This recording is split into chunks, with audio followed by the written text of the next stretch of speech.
This is a Podco original. And we had our first fight. They teased Tyler Blackburn's character, Caleb, was gonna die. Oh, yeah. And he goes, wait, what? Trust me, Spencer can keep a secret.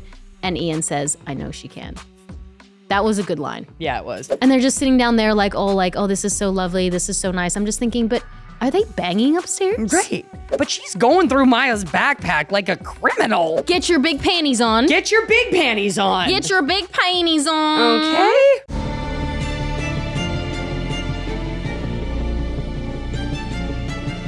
We're back. Welcome back to Pretty Little Liars True Crime. Pretty Little Liars True Crime. I don't think people really know this, but we batch episodes, so we haven't seen each other in 3 months.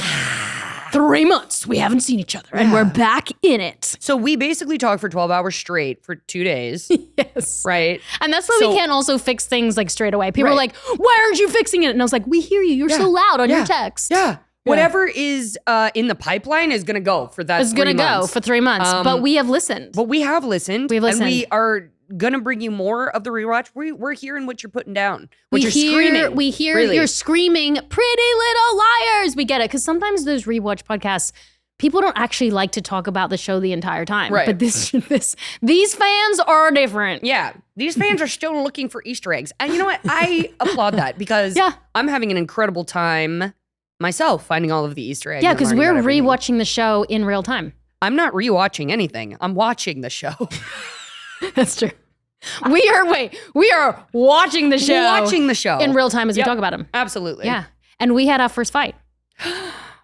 And we had a fight. This is... We had a fight. Right. I had to throw down She had to talk to me I said, I will not be spoken to like that, but I'm happy to address your concerns. I said, because Tammin is more hands-on on the pod than I am, which... You do the pod and then you go live your life. Yep. For better or for worse, those are just our styles, right? I'm like, let's make this successful. Right. And she's like, hey, let's put in the work each week to make it successful. Yeah. And I think... do the work. I did that work in those 2 days. I'm done. So basically, I was like... I felt like there was a lot of communication happening about the socials each week and this and that. Growing a brand. It's different than how I am on my other podcast, which is a good thing.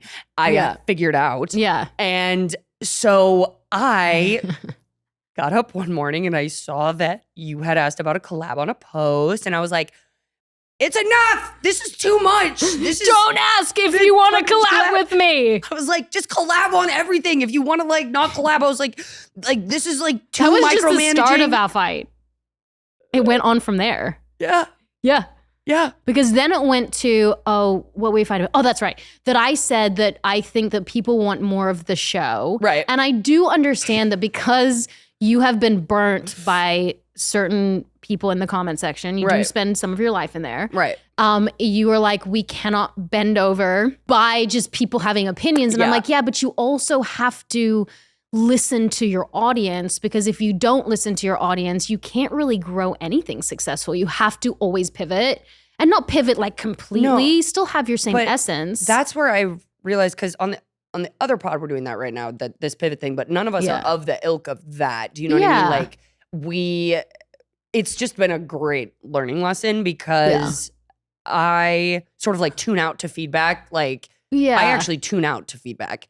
And non-constructive feedback is not helpful, but there is constructive. Did you think what I said was constructive? When it was all caps, stop being so fucking... I didn't say, did I say fucking a lot? I don't know if you did, but it was all caps. I will take the micro... I was like, you micromanage everything. It was very loud. Yeah. And I was like, whoa. I'm just... chill the fuck out. And I go, what do you mean chill the fuck out? I said, take a breath or something like that, which is what I do with my kids. Just take a breath. And was like... It was funny though, because my style is to attack. I don't know if you know that, but as a Leo, I'm like, rawr. And I was like, no, because it was so unhinged that I thought, this isn't about me. Right. And constructively, yes, I can take a step back. I'm actually very big on collaboration. So yes, I do believe I'm controlling in some ways, but I'm really big on feedback and let's work together and let's you always build something. Say, thoughts? ? And I said, never like, this I'd is give what you I one want. if I had one. But no, I appreciate it because you're definitely, it was a growing pain of mine. You know what I mean? As in my own personal development in life, and my skill set it's great to learn that and to hear you. And I'm sorry that I spoke to you that way. Okay. I'm glad that I did, and I meant that. And I do not want to burn bridges with you or create any kind of discord. That like, I want to be as upfront and close with you as possible. And I care about you, and I'm afraid I'm glad of you. we were able to like move past that, and I appreciate you giving me that grace. And now I just feel like we honestly know each other deeper. Yeah. Like I learned something that I didn't want to do.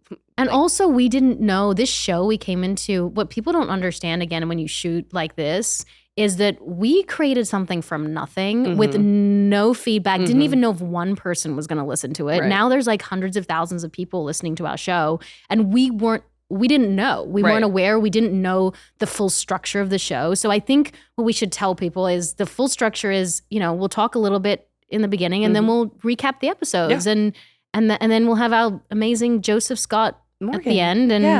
And look, collaboration is great, but I also really believe in if you really believe in something's not going to work, then speak up. I agree with that too. I've been in therapy for many, many years, and therapy has been life-changing for me and my family. And I highly recommend everyone being in therapy, but the issue is most of the time it's very hard to find a therapist. Yes. It's really important to find the right fit for you. Yeah. Which is why I like using BetterHelp. BetterHelp has a huge selection of therapists that you can use, and you can figure out who is best to support you. And I actually have used BetterHelp for over a year and a half. I got my husband, we've used it together. Wow. And what's the best thing about it is you have licensed therapists in the comfort of your own home, because that can be a deterrent for so many people actually having to go to a place for time. And also sometimes it can feel like you don't want to expose yourself in front of someone. So it's really nice to do it online. Let BetterHelp connect you to a therapist who can support you all from the comfort of your own home. Visit BetterHelp.com/PrettyLittleLiars or select Pretty Little Liars during sign up to enjoy a special discount on your first month. And I'm usually the person who's like down the crick a couple paddles and then I drop it or something. Yeah. Or like I should have addressed the problem. And then it kind of just snowballs into something bigger. If you don't have that transparency, I feel kind of like we're in this stagnant place now because we've missed a couple of those check-ins on the other pod that I do. Right. Because we missed a couple of those check-ins and we're just learning that curve a little bit on our own. So I'm grateful we had it. I actually think that there's so much connection through having a blowout argument. And I think because we had that, it's like I'm not afraid of anything now. Yeah. Now it's just like, well, and now I can be like, hey, Lindsey. Yeah. Get your big panties on. Get your big panties on. Get your big panties on. Okay. Oh, my question was, do you have a long or a short taint? I don't know. You mean you don't know? You can't feel it? You feel your taint a lot? No, I don't feel it because honestly, touching that area makes me really uncomfortable. Like I don't even like to kind of like when your tampon string gets cut. So you don't want to know it's there. No. They cut that section sometimes when you have babies. No. They cut you from your vagina to your butthole. Yeah, they didn't. I had C-sections, but apparently if the baby gets stuck, like they snip that off. It is hurting so badly right now. Wait. Quick question. So they snip it and the taint just like never grows back? They have to sew it back up. Ooh. But you don't like to be down there. No. Okay. Good to know. But it's there, so you don't have to. I don't even like to brush it when my tampon string gets stuck back there. You know what I'm saying? Yeah. Ooh, let's move on. All right, know your frenemies. Let's move on. Know your frenemies. 13. Okay, I love the line, are you married for love or alibi? When we find out that Melissa gets married to Ian, and is she married to him because she wants to be free from any wrongdoing that she has done? Or does she actually love him? I find that it's very weird that they get married so quickly. So quick. Where's the wedding? We didn't see it. No budget for that. She said that they wanted to elope. That's right. Right? And saves money too. I mean, there you go. That's pretty easy. Yeah. That's what I'm going to do if I ever write a show. So Ryan Merriman, I like who plays him. Ian, he was a big actor. as a kid, right? I don't know. Yeah. Was he? Hold on. Everything's on Google. Anyway. I thought that his scenes are really good because I feel like I don't really know where he's going to go with it. Right. And I really do have that. What was he on? The Luck of the Irish, that Disney Channel original movie. Where The Luck of the Irish? He had the pointed ears because he was turning into a leprechaun. Was it a big movie? I must have been in Australia. Oh, it was a Disney Channel original, babe. Yeah. That is big. Was that as big as High School Musical? Oh, look at the Irish walk so that High School Musical could rock. Oh, he was the Disney kid. He was in Smart House. No, I wasn't here. Are you serious? I was, swimming with the sharks and eating, and watching the guys with their budgie smugglers while they went and fucked a spider. Excuse you? Those are all the terms that we use. Yeah. Wow. So no, I was not. Never mind. Ryan Merriman he's a star, but from those Disney Channel movies. But he was good on this. He was so good. Look, he's lovely. He's a great actor. I'm very. Did you do any compelled by scenes him. with him at all? I didn't, but can I tell you? I wasn't going to say this, but there is one weird run-in I had with him. So I swear to God, I was driving to a friend's house in Burbank. He noticed that I was in my car and he was driving in front of me, and somehow we noticed that we were in the car. Yeah. And he like a cop gets me to pull over. He's like, why? Pull over just to talk. That's so. Wait, while you were driving? Yeah, we pulled over. You were driving. Did he put down the window? It was something like that, and with his hand signals. So he's like, get over, and so I get over, and he's like, hey. And then you were like, hey, had you done a scene with him? No. So you just knew him from the show? Yeah, but I mean, we didn't know each other well enough to flag me down. Why did I stop? And were you on the freeway? No, we were just on a small street, San Fernando in Fernando. So specific. So small and easy to see somebody. Yeah. But I was like, and I remember being a little bit I don't want to say, but I was just like, this is a weird interaction. Right. And so then what did you say to him? What did you talk about? I was like, he was talking about the show. What was I doing tonight? I was going over to a friend's, blah, blah, blah. And then I was just like, all right, dude, I got to go. I remember I was 10, 15 minutes late to where I had to be for that. It was a really weird interaction. Strange. This episode for me, and I know we'll go through some of the points, but this episode for me was really triggering because I used to have bulimia.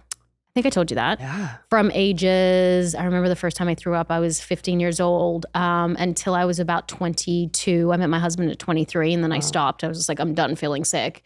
But Hannah binge eats, which I didn't know she threw up. I thought that she was, overweight. There's flashbacks about her being overweight. And she eats 6 cupcakes, which was just so weird because all these guys are looking at her going, oink, oink. That would never happen. That would never happen. That's so funny. My roommate, when she walked across, she goes, really? A hot girl eating cupcakes? That would never happen. That would never happen. It's not a thing. So but that to me was strange. I can't even imagine for you. That was a wild storyline. That was a And then lot. she looks at really the toilet, heavy. but then she decides Really not to throw up. I don't know. Was she a bulimic at some point or no? Oh, that's right. Yeah. She said that Allison helped her put her fingers down her throat and we should say trigger warning right now, and throw up. And I remember the first time my friend, I'd lost all this weight. I was overweight. I lost all this weight. And I had not had carbs in so long. And I went to this Asian restaurant and normally I just got the grilled chicken and I got there was rice there. And I was so starving my body that I ended up having these 2 pints of rice. And I was like, oh my God, what am I going to do? Because my value was the fact that I had lost the weight and I felt good about myself. And my friend was like, well, you just stick your fingers down your throat. I was like, wait, what? I was 15. I remember it so vividly. I was at my parents' kitchen and my parents weren't home. And I was like, okay. She's like, yeah, just go do it right now. And I went to the bathroom and I tried and it didn't work and I tried and it didn't work. And then after the 3rd time it worked and I felt like, oh my God, I have bucked the system. I have figured out secret that I can now eat whatever I want and still look the same. Problem is over time, I lost 2 teeth. I lost my stomach lining. I ended up in hospital. So anyone that thinks it's the easy way out, it really isn't. It ruins so much of your body. You're not supposed to be throwing up. At some point I was throwing up 8 times a day. And it was so awful. And I just think about this storyline and how so many girls are going through eating disorders, especially at 15, 14. Wow.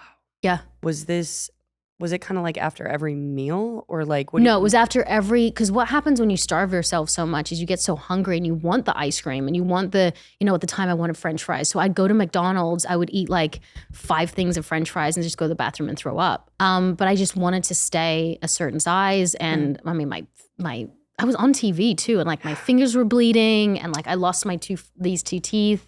So they're capped and yeah, but when I was fully over it, then I was able to talk about it. And I realized so much of my life, when you're in it, it's very hard to talk about. Yeah. Like you're like talking about drugs. Once you're done with it, you're able to like try to make a difference. But when you're in it, you can't. Right. You can't even focus. Yeah. Wow. Yeah. So anyway, this was super triggering. I wonder when people watch this back to like, because they're watching it with us, if it's going to be triggering for a lot of young girls too. Yeah. Yeah. Yeah. Absolutely. When did your weight start? Like when did I was always overweight till I was about 14, lost the weight healthily, and then got on a TV show. Got it. And I was 95 pounds when I was on that TV show. So I was like 200 pounds to 95 very fast. Did it healthily, exercised, ate well. And then I was so afraid to lose that adoration, that success, that I just was petrified to keep it, So then I just did anything, laxatives, all that kind of stuff. Yeah. Yeah. But anyway, that was in this episode. Yeah. Heavy stuff. Yep. So again, we have Ashley sort of being this like, I don't know what kind of parent she said. I know. She says not, Hannah's worried about their money and their financial situation. Ashley says not to worry about it. She's actually paid off a lot of the debt with their unauthorized loan and she plans to invest the rest before anybody else knows it's gone. And it's only a felony if they find out. It's only a felony. And they keep going back to that line. They've done it, like they actually go back a few times in the recap. It's only a felony if they find out. What are you teaching your daughter?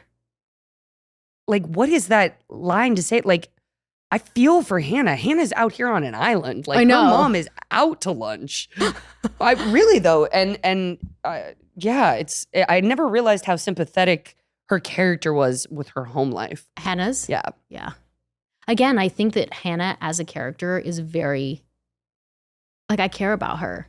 And Ashley Benson is stunning. Like, oh my God. When she smiles, so I'm like, are you fucking kidding me? Like, she like lights up the entire room. Like when she's just, I mean, I just think she's stunning. Like she just has this movie star. Yeah, her look character about her. also rarely smiles. Yeah. But she's got, I always remembered being on set because she's got these dimples. Yeah. That every time she would smile, I would just be like, oh my God. Like that is her superpower. Yeah. Like let me live in them dimples, babe. Oh, she's really, really cute. So, oh yeah, Emily's mom finds weed in Emily's bag. Well, no, Maya's bag, because Maya comes over and they kiss for the first time. They kiss in this episode for the first time. Right. Yeah. And then she finds weed and then she's so angry at Emily for being with a girl that, in general, but also a girl that like smokes weed. Mm-hmm. And she, what was her whole problem? Oh, they were laughing and she saw their feet intertwined and she, she just Pam freaked gets, out. really whatever about that. She goes in and then she finds the weed, but she's going through Maya's backpack like a criminal. I know. She's like, what is are it? you And doing? would you check the mints?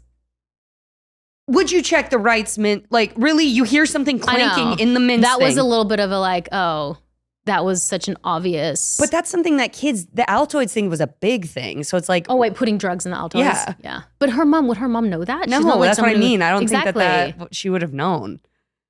I mean, this might be triggering for you, but did you ever put drugs in Altoid?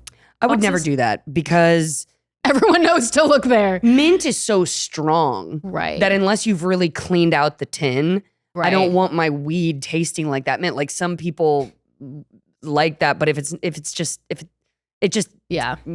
I don't want spearmint weed. I do.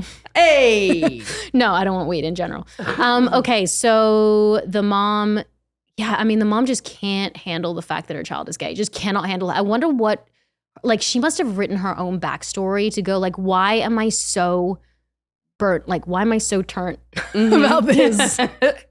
Why am I not mid? Right, not mid. Not mid. Why am I so aggressively upset about the fact that my kid's smoking weed? I mean, sorry, about the fact that my kid's gay. Like, Yeah. what is her trauma? Like, Right. where did she come from? What was Right. her her family life. I think Nia Peoples is such a likable and compassionate woman and a great actor. And I really did not like her in these in this episode, in these couple episodes. She redeems herself in a couple episodes, but it's hard to watch. It's funny because I think the more of these I watch, how connected these mother actresses are. Everyone from Laura Leighton to Nina Peoples to Holly Marie Combs. I think it's because, and I'm not saying that just having kids gives you that sense of empathy, but like the minute they say something that matters to them or means something, you can see it in their eyes get well up. Like it's like if I ever said a line in a TV show or a movie where I was just like, I love you so much to my kid, but I'm not proud of you, or something, whatever it is, I would feel something that my eyes would well up. And it's just because you're so connected to that love of your kids that I just think that these mother characters are just so connected. Yeah. Yeah, I agree. Some beautiful, beautiful work. Blah, blah, blah. Oh. This really emo part where Spencer's jogging through the town square and she sees Toby across the street being heckled by people. Even two little kids with ice cream cones are scared of him. And he runs into a dumpster area. He sits among the trash. He holds himself and cries. Oh, that's right. He cries in the corner. But just the way they have him clutching up his knees and like the soft light on him. It just looks silly. But no. He does a great job. But he's basically just in this trash area holding himself crying. And I'm like, and Spencer's like, it's hard. Like we'd be thinking, the first thing I would think about is how stinky it is. Yeah. He's sitting right in the middle of He's like, this is waft of, it's just, why pick that? It's garbage. Like, why would you go in the area? Like, it's not even an area like around the corner. It's he opens the gate and he's like, there's so many other choices I could make right now, but I'm going to open this like wire gate that says do not enter and go sit among the dumpster recycling trash can. Like, and they didn't even, it's not like they found a dead body. Like, he should have like found an arm, like hanging out, like some kind of plot point. They just went in there he's to just cry. Holding himself. And no sweat to like Keegan because he's great. And he's such a good actor. He's great. Yeah. But they did him so dirty with that geography. With the geography. Did him so dirty with that geography. And you know those areas have parts like of the trash that's dripped out. Like, you know, he's sitting on some dripped out like smuts of trash. Like vomit jizz. Like jizz. No, the trash jizz. Yep, he's trash sitting jizz. on trash jizz. He is. He's all about it. Doesn't deter him. He's so upset he doesn't notice. It's funny because it was his first acting job. And he said to me, like, not that scene, but like in general, it was his first acting job. And he says to me, like, I think before a scene, he was like, this is the most incredible thing like I've ever done. Like, this is so great. And I said to him, I go, give it time.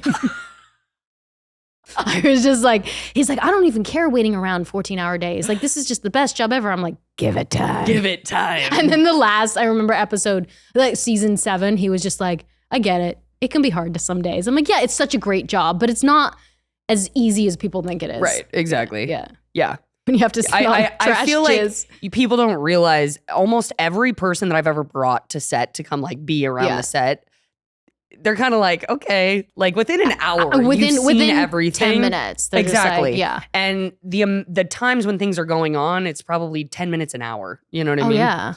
And you wait so long to like only be on set for 4 minutes. 4 minutes. Yeah. Oh, Melissa wants to be pregnant. Oh, and then Ian and Spencer are in a scene together, and they're saying like, "Can we trust Spencer?" That's right. Melissa's ovulation kit falls out of her bag, and she tells Spencer that they want to get pregnant. And then Ian walks in and says like, "We shouldn't have told Spencer." And then Melissa's like, "Yes, she can keep a secret. Trust me, Spencer can keep a secret." And Ian says, "I know she can." That was a good line. Yeah, it was. Yeah. Yeah.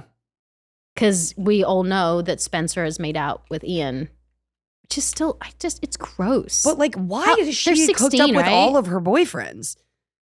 That's really weird. It's like maybe some kind of like subconscious power play. And you know what? I wish I would have seen more episodes, even because Tori DeVito comes totally alive and is. She had some great moments of just being like a bitch and then bitter and she's powerful. But once again, they did her hair like in this really strange every time I watch her hair, I'm like, why is your hair like that? Yeah, it's like like my hair right now, it's straight with a bit of curls. Her hair's not like that. It's like a debutante. Yeah, it's sort debutante. Of like, they must have had to put curlers in her hair in the makeup chair, right, for her hair to sit like that. Right.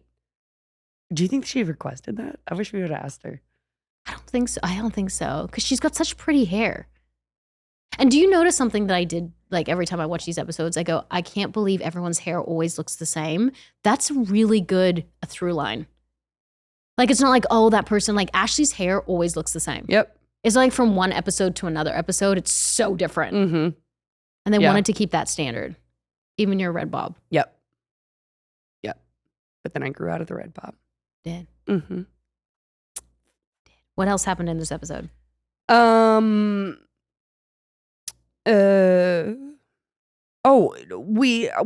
talking about. Oh yeah. Ezra is packing up his bag in his classroom as if it's the last time he exits. Oh, this was all. He exits the hall and sees Arya. We hear the principal reprimanding Noel Khan for stealing the answers to 3 midterms. Okay, so Noel they're thinking that Noel is A. Noel sort of came to Ezra and said, hey, I'm going to like let this secret go if you don't give me a different grade on my midterm. And then Noel is just seconds before Ezra is going to be busted. He is caught by the principal for stealing answers. A escorts him away and the girls all get a text that say A is for Allison, not amateur. So the first person that they thought was A was Toby. Second person is Noel. Noel. Cool. And we're still sitting in the Noel is A camp. Right. In these episodes. Yeah, I thought that, Ezra was going to have to leave because he was about to be, and it's also illegal, right? Yeah. Yeah, you'd go to jail. Yeah. So he has to go. Like the stakes are very high. Although I feel like they're high, but when I watch it back, it doesn't feel as high. Right. Like he's going to go, he would be locked up. Yeah. And it feels like he's just not going to have a job anymore. Yeah. That's kind of what it feels like. Yeah. And then, this is the episode though. This is the episode where the girls invite Maya before she goes. Where is she going? She's going to like a boot camp. She opens the door to all these candles. I know. Wait, was that the candle? Yeah. Was that the candle episode? Yeah. I don't know if they so much said it was a religious reform camp as just like one of those boot camps to get off drugs. I don't know which way you're right. It's to get off drugs because she was a bad egg. So like just to smarten her up. Right. And then so she's about to go, but then the girls decide to have one last I guess let them have one last thing together. But they're like downstairs. Yeah, they're like, first of all, they're downstairs. You're setting the whole room aflame for what? Like for this last moment of saying goodbye? I don't know. And are they saying like go have sex with her? Because and they're just sitting down there like, oh, this is so lovely. This is so nice. I'm just thinking, but are they banging upstairs? Right. But then they're like slow dancing and I'm like, all right. But like, why are all these candles? Like, what is the setting? Why are we here? I think it's to have a romantic moment, the two of them. Well, I get that, but like, I mean, it's a little weird. I think it's putting a lot of emphasis on when, I don't know, I guess to give that closure to that relationship, but. I mean, what would another setting be that would have worked? Just something a little bit more simple.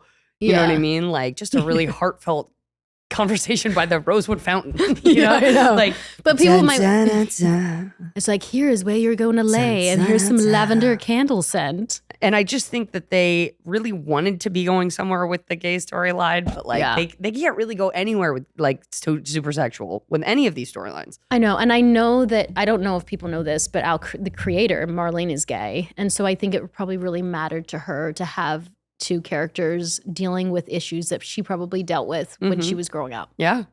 So I like that. I do too. And then Maya's just kind of like, she's out. Big Bird comes in. Big Bird is here. Big Bird. Big Bird. Okay, and then the episode ends, which I love. I thought this was a great shock moment with the video of Allison with Ian. I thought that was such a good ending for this episode. Really good. Yeah. Really, really good. This was a big clue, I feel like. Yeah. Because sometimes we get these little ones. This was like a big, good clue. But then when so the camera's there, turns it around, they turn it around onto Ian. So she's like, I don't know what she exactly says, but then we see Ian's there with her, and then her hand drops. Mm-hmm. And we think she's dead. Do you think she's dead? We do think she's dead. I mean, she clasps the ground. But then it goes limp. Right. If you're having sex, it's not going to go limp, right? Right. No, I don't think she was having sex. Oh, okay. I know that could have been an option. Being killed. Right? She's being like knocked out with that good D. I thought because we had a little bit of time, I really wanted to talk to you about those the table reads and how you felt about the table reads on Pretty Little Liars, if you want to, or we can keep recapping. How did you feel about table reads? I was very nervous. I would have panic when I used to go in. Really? Yeah. The reason that I was nervous at those table reads is because I was usually on something. Were you really? Yeah. I was probably just like a few Adderall in for the day. But that makes you focused, right? Not as many as I was on. No. You're like, not when you snorted. Is anybody talking about me? Are they talking about me now? Can they see? Can they see that I'm sweating? Can they see anything but what's going on? You know what I mean? I would never have known. It was crazy. Yeah. And so, I mean, I don't think like every single one I was on, but like most of them, when I would be nervous, that's what I remember is like, oh shit, you're not in your right mind. So when you were doing those scenes on Pretty Little Liars, were you from day one taking Adderall? No, none of the first like 6 Swim meets. episodes. Okay. Sounds like you're so together. It gets like season like 2 is when the use had gotten like heavier than recreational. Do you think it made your acting better or worse?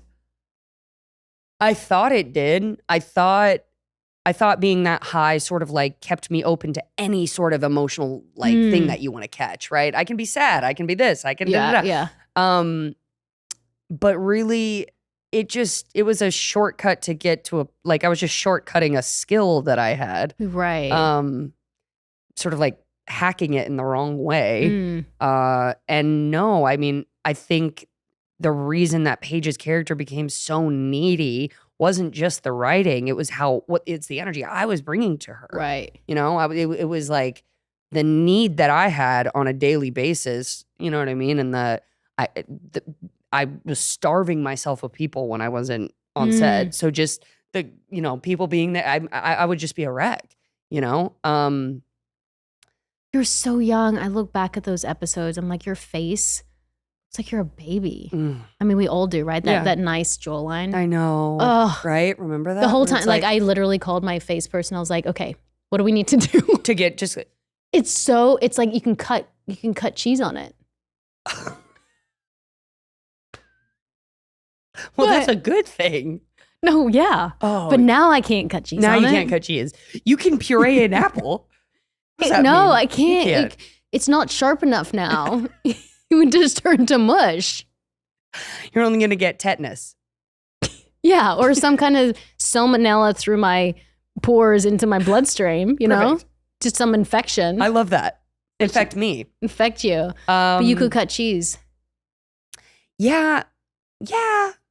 I look at our bodies I remember I was so self-conscious getting out of the pool with the first time with Emily because I was in those Speedos all the time. You guys look great though. So this was the first season when I hadn't been taking it. Then I was super skinny in the next seasons or whatever. Yeah. But I remember just being like, you still look like a person in these first ones. Look at your thighs. Look at this. Look at that. You have legs. I was so self-conscious getting out of that pool, pulling myself up. I think it's in a couple episodes when Paige comes in, but I remember when we had to wear like bikinis and all that kind of stuff. And you look back, I think youth is wasted on the young because I look back and I go, God, I wish. Not that it's about that, but it always gets worse. Scene at the cookout, right? You were doing a scene there too? I had yeah. I've had many shows where I've had to be in a bikini. Yeah. I would never do that now. Not that it's like I can't, but it's just, although I do think body positivity, I think, I did a movie recently and there were girls who were much bigger and they had everything out and it was so wonderful to see. Yeah. I was like, yes, for my kids, like their butts were out, their legs were out, cellulite was out. And I'm like, yes, if this is what Gen Z is, great. Mm-hmm. Like I'm all for it with their ankle socks and all. Amen. Wow. If we can accept you for all that you are and want to be, please accept us for our ankle socks. Because I'm not getting rid of every ankle sock I don't think I could. What is an ankle? Like what does the ankle go to? I feel like this is I feel like above that ball thing. That's an ankle? Is that your ankle? Oh, those ball things freak me out on either side of your foot. Your taint and your ankle thing? Oh my gosh. How big are your balls? Which is worse, the taint or the ball on your foot? Ooh. If you could have one thing removed. Are you out of your skull? No, I think it would hurt more for the balls to be like. Don't on worry the about the pain. You know what? In a second, it can be removed with no pain. Why would I want my taint removed? You could just pee out of just one hole. Do you know? I was like 2 months ago. I realized that we have 3 holes. Oh, jeez. Why? What? Oh yeah, because the pee one. The baby one. I thought that came out of the hole. Are you serious? No. Yeah. And I also learned recently that reindeers were real. Reindeer. Did you know that they were real? I knew that they were real. Like really real. I did. Okay. As opposed to just deers. Right. No, who lived in a colder climate. Right. No, reindeer are a thing. Did not know that. It must be an American thing. Yeah. Well, we research pretty good over here. Are you sure they're not just deers with fancier antlers? Well, yeah, they're reindeer, but are you sure they're just not like, red deer? I'm sure they can be. Snow deer. Snow. Yeah, because I was in a movie talking about reindeer, and I was like, wait, they're not real. Just like your pee hole. Didn't you have a reindeer? Wait, do they have those antlers like that? Do reindeer have antlers? I don't know, but they all are a version of a deer. Anyway, so you're getting no Christmas presents. So you're saying that you felt sick during those table reads. What did you think? Like, true or false? Listening to Oliver sort of read the episodes because he would narrate all of the stage direction, and listening to him in his like bitchy little voice do it was so good. It was so good. He was amazing. I want him on the show. He was just for people to understand who he was. He was the producer. Yeah. Of the show. The big he had very wig. red hair. Yeah. And glasses. Mm-hmm. Very tall. Yeah. And he'd always be like, yeah, bitches, when he would like read. And then at the end of every table read, everyone would be like, ooh. Ooh. Or they'd be like, yeah. Dude, I remember. I would just wait for my lines. I wouldn't even like listen because I'd be so nervous. I'd just be like, my line. And then I was like, did people think it was good? And I realized I was not that much in this episode. I was like, just kind of came in, did some things. Yeah, but you're I was thinking about reindeers and if there's 3 holes to be out of at the time. I was just like, came in, came out. Came in, came out. Yeah. I remember during one table read, one of the funniest moments is they like teased like Tyler Blackburn's character, Caleb, was going to die. Oh, yeah. And he goes, wait, what? He was about to like cry. I know, but he did it. He was in like 138 episodes. Oh, yeah, dude. Yeah, he wasn't going nowhere, but he thought he was out that day. That's the reason I didn't take a series regular role because I thought I was going to die. So I was like, I'd rather make more money as a non-series regular than less money as a series regular. Right. Shouldn't have done that. You live and you learn. But also, yeah, you can go back and look at your choices through the eyes of today. You know what I mean? So beautiful. AKA hindsight. Okay. And on that note, we have a very special man who is watching you watch us. Beautiful dance with your legs open. You're going to get so many people want your foot pictures. Joseph Scott Morgan is one of them. Look at this handsome man. Scott Morgan. Hi, Joe Scott. Hey, y'all. Hi, handsome man. Are you loving watching Pretty Little Liars? I am. And hey, can I tell you something? Thank you guys for having me. Oh. I really appreciate it. And I can't believe we're into to our second season. I mean, this is really cool. It's and so... I'm enjoying hanging out with you guys. Right? You seem too classy to be friends with Tammin and Sean. Excuse me. I thought you were going to say you seem too classy to be on this show. And I was like, yeah. Lindsey shows her feet. I know that Tammin, Tammin can put on her presentable face though. So I get it. She can fake it. Yeah. Fake it till you make it. But I know who you really are on the inside. You do. You're just like a little feral puppy like me. I'm a damaged person. Okay, so on to episode 1-3. So what exactly? I forget. Oh, you forget? Yeah. Will you help? Know your frenemies. Know your frenemies. Know your frenemies, which we just spoke about. Okay, so when you're watching this show, Joseph Scott, are there some things that just stand out as like in this episode, Know Your Frenemies? Are there things that when you're watching back, you just go, oh my goodness, I can't believe they brushed over that. That would have been such a great clue. But because obviously the show is not written by forensic scientists, you're just like, oh, that would not have happened. Yeah, but I'm not going to diminish the show or the writers of the show. No, I see that, what would you do if you were with what are called procedurals that are out there? Yeah. When you see things like, I don't know, CSI. Yeah. As a matter of fact, I don't even allow my students to bring that show up in class. Period. Wow. Or NCIS, for instance. When I heard that they had a show that was called NCIS, because that's the Naval Criminal Investigation Service, I always thought, because I'm a former soldier, I was in the Army, and I'm thinking, wow, the Navy's really violent. Mm-hmm.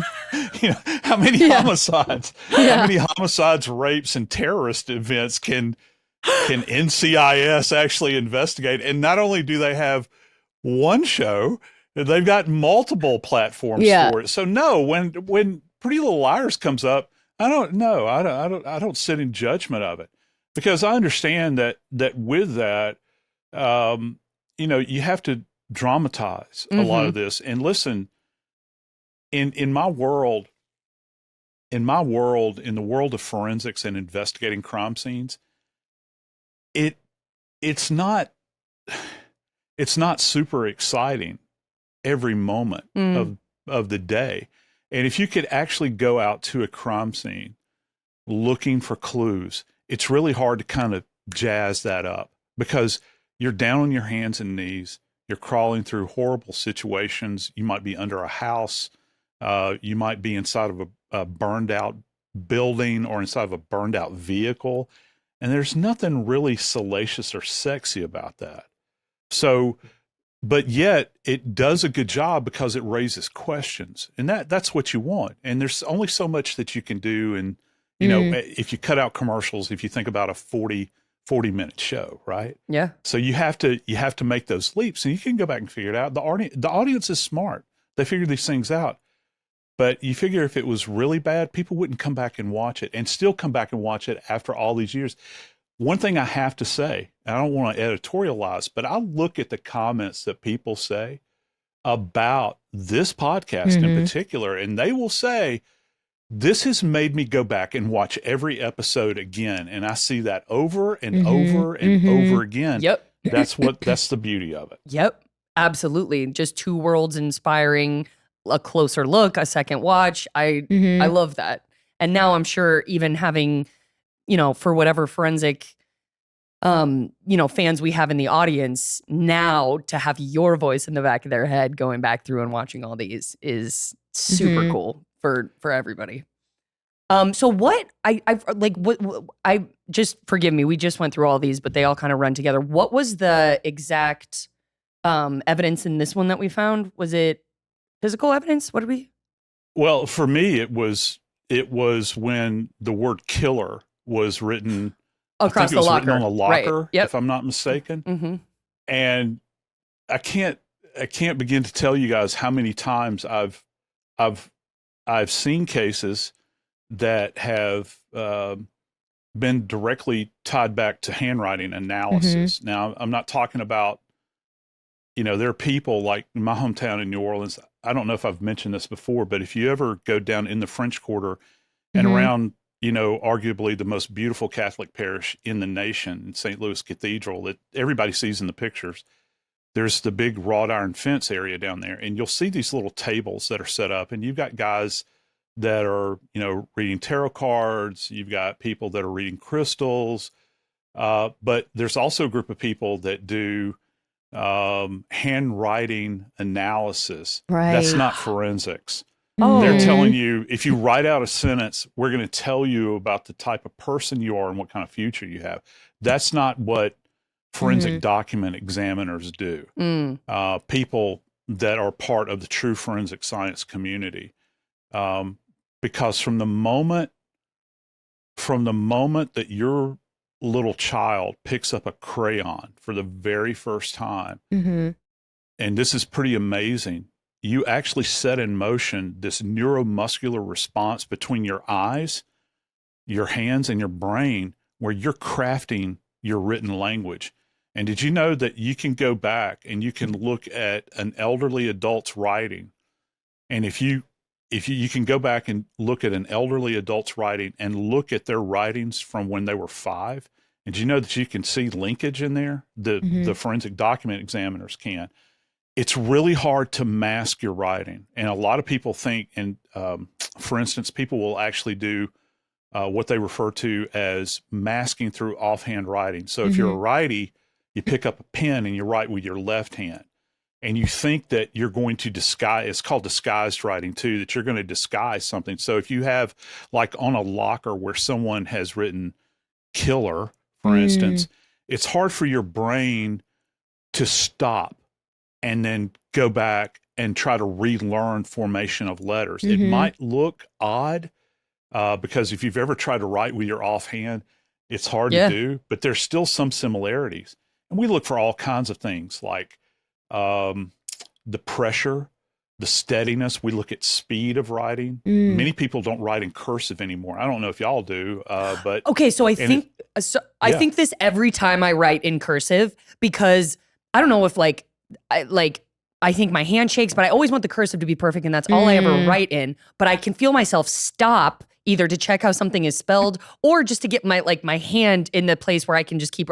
Anyway, I feel like there would be pieces all over my writing. I think about that all the time. Yeah, there would. And one of the exercises I do in my college classes is I do a couple of things. I ask people to give me an exemplar, and an exemplar is what forensic scientists use. I need a controlled sample of your writing. Like I will give them some statement like Mary had a little lamb. Okay, write that out in how you normally write.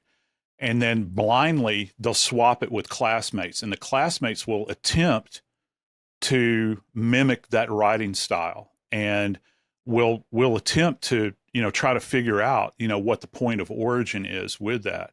And there's all kinds of little interesting things that come along the way. One of the kind of fascinating things, and with this episode that kind of struck me when I saw the word, and I don't know where the writers got the idea for this because it kind of sent a chill down my spine. When I saw killer, the first thing I thought about was the Tate LaBianca murders with the Manson family, because, one of the things that they did was they wrote in blood on the walls, they wrote the word pig. Yeah. Right. Okay. And, and that's and people can see that on the internet. I mean, there's no big secret to that, but that's an example, in our past, in our criminal history past, if you will, because that you have to admit those two cases, the Tate LaBianca's, two separate sets of homicides, that struck a nerve with America. We've examined those cases for years and years, and for forensic value as well. You can go into all the theories about why they did it and all that sort of stuff. But if you just look at the baseline science of it, how can you tie that back to one individual? Even somebody that's writing in a medium like blood, it's not going to differ that much from the way they write in ink or the way they write in lead. The instrument is probably different because they're going to use a finger or a rag, to write with. There's been a lot of domestic violence cases involving writing, with written threats. But what's kind of fascinating is that nowadays, because of the digital world, first off, people don't write a lot any longer. And here's one interesting little aside. I was talking to a friend of mine that's a question. There's two terms you can say: question document examiner or forensic document examiner. And they said one of the trends that they see is actually people writing in block letter style, not cursive, but block letter style. Do you know why? Why? Because because of texting. Because when they see letters now, that's how letters are formed to them. So they have more of a tendency to print things out as opposed to writing in that fluid. And the reason cursive was actually developed was for speed. It's beautiful. Like my mother and my mother-in-law, they were both children of the 50s. They learned how to write, and it's amazing. One grew up in Missouri, one grew up in Louisiana, and I swear to God, if you saw their handwriting, it looks almost exactly the same. It's because all of the kids were taught, how to write. We're taught handwriting. Handwriting's been taken out of schools. I did handwriting too. It really has. And so you think about the job of the forensic document examiner. I mean, they do a lot of other things, like they look for counterfeiting. They look for, and here's another thing, like checks, like handwritten checks. Most people don't know how to write a check anymore. They transfer electronically and all that. But if somebody's trying to forge a check, and somebody can actually digitally forge a check now too, that's still some of the stuff that they do and that they're involved in. Wow. So you really think what shouldn't have been looked over, I know you're saying, well, you can't, the writers of the show are obviously still incredible, and we do understand that, but why did no one look at the handwriting, or at least the girls get the handwriting of A or whatever, if there was a note, and go to someone who would be able to figure out who might have been writing these, or any of the letters, or any time there's anything written? I mean, I don't know that I would have known that even in blood, if done in on and offhand or with another instrument. I didn't know that the groove in your brain, that muscular skeletal groove in your brain or whatever, that's your unique musculoskeletal response. That's your unique, literally your unique signature coming out your hand. Yeah, it's actually called a neuromuscular response. Neuromuscular response. You're right. And how, and look, your writing changes to a certain degree as well when you get older and your sight begins to fall off a little bit. Even your ability to judge distance, like what kind of surface are you going to write on? What kind of instrument are you going to write with? A lot of that stuff changes just a wee bit, over time. You can still see the bare bones of it, but your brain, you've taught your brain, you literally, because we learn to write. I mean, people will say, construct these letters this way. But it's one of the few disciplines in academia, if you want to call it academia, that we teach ourselves, right? It's through practice and repetition. You just write and write. And in my opinion, women tend to have more beautiful handwriting than guys. You don't have a lot of guys. It's like somebody says, "Oh my God, this is a beautiful note you've written." We write, real messily. And I've been around doctors my entire life, so mine is garbage. It's like flaming garbage. And no one can read it, which sometimes makes me happy because that means that they have to come to me to get it interpreted. Yeah. Particularly when it comes to crime scene notes, because, you have to retain those. So if an attorney wants to read my notes, then they just don't get my notebook. They'll look at it and say, I can't read this. And it's like, oh, okay, I'll come in and help interpret it. So nice. That's one of my little tricks I used to use. Ooh. Well, Joseph Scott Morgan, thank you for another fascinating episode. So good. I want to go so bad and get my handwriting analyzed. It's always something that's fascinated me, but I really want to do it now. Yeah.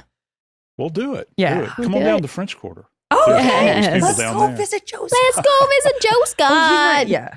He's in Nashville, not French Quarter. No, you are in the French Quarter. Okay. No, I'm from New Orleans. I live in Alabama. But all right. You were wrong New Orleans is both home. times. You're like, where do we live? Well, until Thank next you so time, much. Joe Scott. We love you, and we'll see you next Love you guys. episode. See you later, bitches.